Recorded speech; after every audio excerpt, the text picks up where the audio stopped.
All right, everybody, thanks very much, Ken. And once again, here we have in the Sulky on Meadowlands Pace Elimination Night, Crawford Farms Meadowlands Pace, and all of us at Meadowlands Racing and Entertainment are proud to welcome owner Adriano Sorella to the stage this evening. And ladies and gentlemen, let me tell you this. Earlier this week, this man wrote out a check for over $61,000 to enter his pacer to supplement into the Crawford Farms Meadowlands Pace. That is an achievement alone. So let's get a little background here on how it happened. Adriano, first of all, thanks for taking the time to be with us tonight. We really appreciate your comments because we know there's a great story behind this. Every once in a while, horse owners are faced with some very tough and often expensive decisions. You went through that earlier this week with Jimmy Frey, so tell us what got you through it. You know, I was thinking about it for a little while. I actually spoke to Jason on Father's Day and I asked him, you know, what would it be to supplement into the pace? And he told me what it was going to be, and I kind of had it set in my head. And then when I watched a couple of Jimmy's replays, I started thinking to myself, you know, you don't get chances like this. 60,000 is kind of a lot of money to swallow, especially when you're, you know, you're the only owner on the horse. It's a lot of money Canadian. I joke about it. I say it's like $1 billion Canadian. But I had to think about it a little bit. I was in New York, and I kind of stopped, thought about it a bit, and I said, you know what? We might not get a chance to do this again, so let's give it a shot. Okay, I read something about an epiphany during a meal at a restaurant in New York City. Does that ring a bell to you? Yeah, it's, we were at a place down in Times Square. It was a little, like a Mexican type of restaurant. And I kind of went quiet all of a sudden, and you know, my girlfriend said to me, she goes, "Are you thinking about this again?" And I said, "Yeah, you know." And I can't talk about it without getting choked up because you know you don't get horses that come along that are good like this. And I said, "You know what? I'm going to call Richard. I think I'm going to do this." I said, "I'm going to do this." And I walked out of the restaurant because it was kind of loud. I called Richard. It was around 7:30, 8 o'clock at nighttime, and I said, "Hey, what do you think about sending this horse to?" You know, to the Meadowlands Pace. And he said, you might not ever get a chance to do this again. Okay, over the course of that vacation and over maybe a 72-hour period, how many times did you waffle? Tell us the truth. Oh, it was a lot. It was a lot. I'm looking through pictures and I'm watching old videos and I'm saying to myself, look at how he won in the beach and look at how he raced against the older horses. I said, how do we not give him a shot? It was my fault for not staking him to the NA Cup. I kicked myself for it and I said, you know what? I didn't stake to the NA Cup. That was going to cost me, you know, probably about $12,000 or $13,000 by the time you get through all the payments because he wasn't eligible for it. And I said, you know what, it's 60 grand. Let's roll the dice here. He's earned it. You know, he certainly has, and we were looking forward to watching him race in that second elimination tonight. That will come up as race 8. But the decision is done. So let's get a little more background on Jimmy Frey because it's just an absolutely great story. He started his career on the Iowa Fair circuit. So tell me, how did you learn about the horse and who turned you on to him?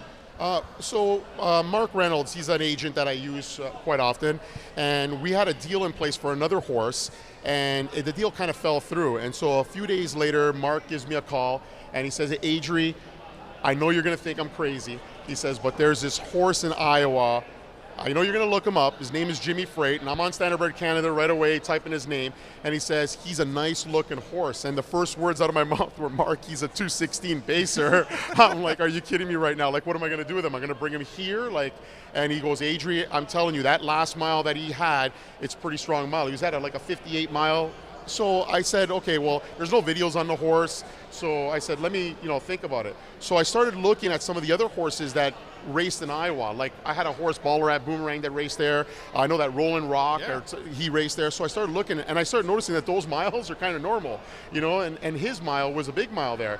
So I said, Mark, how much do you think it's going to cost us? Let's try to get this deal done. You want to give us that number, or you want to keep that to yourself? No, I'll say it, because I mean, there was numbers like floating around, but it was $115,000 US. That's a lot of money for a horse out of Ohio, Iowa, I should say. I keep wanting to say Ohio, but it's Iowa here. Well, now, since you got him, because that was then and this is now, how far has he come as a racehorse? He's pretty good. Yeah, he's a nice horse. Like, I mean, when we got him, he did a long ship up. It took about 20 hours before he got here, and he had an OSS race 2 days later. And he missed the first OSS Gold, so he was going into the second OSS Gold, and that was 2 days after we shipped him up. And he won. He won, you know, that first OSS Gold, and I said, wow, you know, we might have gotten lucky here. We probably have a nice OSS horse on our hands. And he just progressed after that, and he got better and better. He didn't get very big.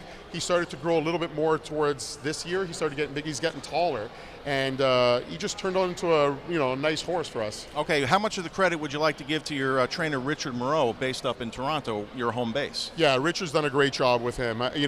There's no doubt the reason why I moved a couple horses to Richard. Everybody who's taken care of Jimmy has done a great job with them. I mean, he was in Alania's barn when I first moved him, and then he was in Beaton's barn, and then I decided to move a couple horses to Richard. I kind of wanted to spread out some horses, and just basically have horses placed where I thought they could probably progress to the best possible thing. And Richard's done a great job with them. He's a man, doesn't say a lot.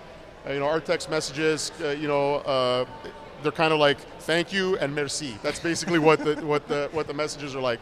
So he's done a great job with them. I can't complain. Okay, no doubt about that. Now the race that caught my eye and put him on my radar was that division of the Some Beat Somewhere, where he kind of beat up on Lost in Time there and sprinted off. We're going to take a look at that right here. Where were you sitting? Where were you standing? And what were you thinking at this exact moment?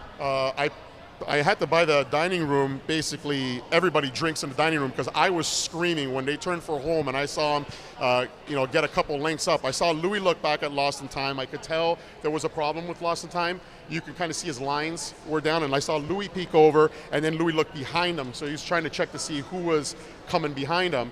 And then when they turned and he got up on them, like he took off on them, I was screaming. I was up in the dining room, and I can tell you that they could hear me anywhere. I bet that's true, because we've seen you in action before here. Now, that was before the North America Cup. Right. You expressed a little bit of regrets that you didn't make him eligible. We know that's always a difficult decision. Yeah. If you could do it all over again, you probably would, right? Yeah, I love racing at home, right? And Mohawk's my track. We live 15 minutes from Mohawk, not even, maybe 10 minutes just down, Guelph Line. People who know where that is, they know. And I consider that my home track. So you always want to win a North America's Cup. You always want to win some of the big races there.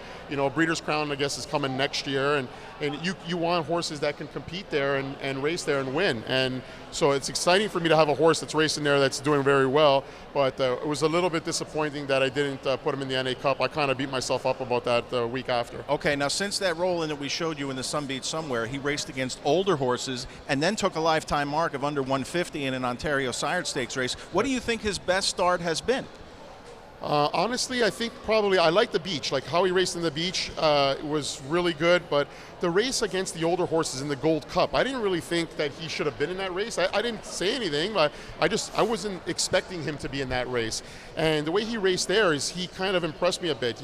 Louis gave him a good trip, and then he kind of got into traffic trouble coming down the lane. And I don't think anybody was going to beat Sintra that day, but I think that if he doesn't get in any trouble, he's got a shot of maybe even picking up McWicked, and that's tough for me to say because McWicked's he's really good he's horse. A beast, right? Yeah, so, he sure but is. I think that he's got kind of a shot to even get second there if he doesn't run into trouble. And I asked Louis after the race, I said, how did he go? And he said he was pacing right through the wire. He said he was on his game. So. Okay, the decision to ship him here to New Jersey and put him in Andrew Harris's barn? Right. So Andrew, I've known Andrew forever. Andrew's been in, he was Casey's assistant trainer at the time when we had horses, when I had Vegas Vacation there. And I like Andrew. I like his family, everybody. We all get along. And one of the first calls after I spoke to Richard, I called Andrew and I said, what are you doing? And we just chit-chatted. And I'm pretty sure he knew what I was calling him for. Okay. And I said, you got anybody for the pace? And he said, nope. And I said, you want to take Jimmy? And he said, yeah. He's like, of course I'm going to take Jimmy. You know what I mean? And so it was the conversation I had right after I spoke to Richard, and my food was on the table at the restaurant, and I still didn't get back to the food. So I had to make those phone calls, but it was he's a good guy. I like him. Okay, you could ask anybody out there to drive this horse tonight, but you're sticking with your guy, Louis Philippe, who we've been so impressed with watching him race on the Woodbine Mohawk circuit up there. Tell us why. I like Louis. He's Richard's guy, and he's done very well up at Mohawk and Woodbine, and I'm pretty sure he's going to do well for years to come. The way I look at it, when a horse and a driver clicks, it's like I've said it before. It's like a father and son or a father and daughter. Like they take care of each other, and he's my guy. I know that there's world-class drivers here. We don't have to start to name the list of names because there's tons that race here at the Meadowlands, and I just said, I'm bringing Louis with me. That was it. Okay, to wrap it up here, what would it mean to Adriano Sorella to win the Meadowlands Pace? Oh wow! I mean, I won the Little Brown Jug in 13, and I still talk about it to this day.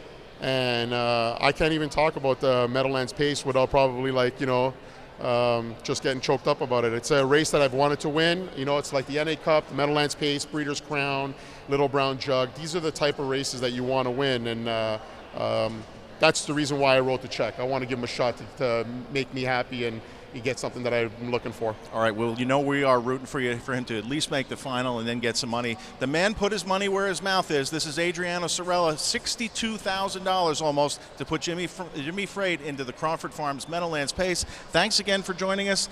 Best of luck in that 8th race tonight, and we hope to see you next week. All right, thanks for having me. I got to give a shout out to Garnet Barnsdale, the true ambassador the king of Ontario. Oh man, I love that guy. All right, there you have it, folks. Tonight's edition of In the Sulky. Thanks to Adriano Sorella. We're going to take a quick time out here. When we come back, Gabe Pruitt will be in that chair. We've got a couple of $250,000 graduate finals to talk about tonight, plus those eliminations for the Crawford Farms Meadowlands Pace. Thanks for being with us. We'll be right back after this.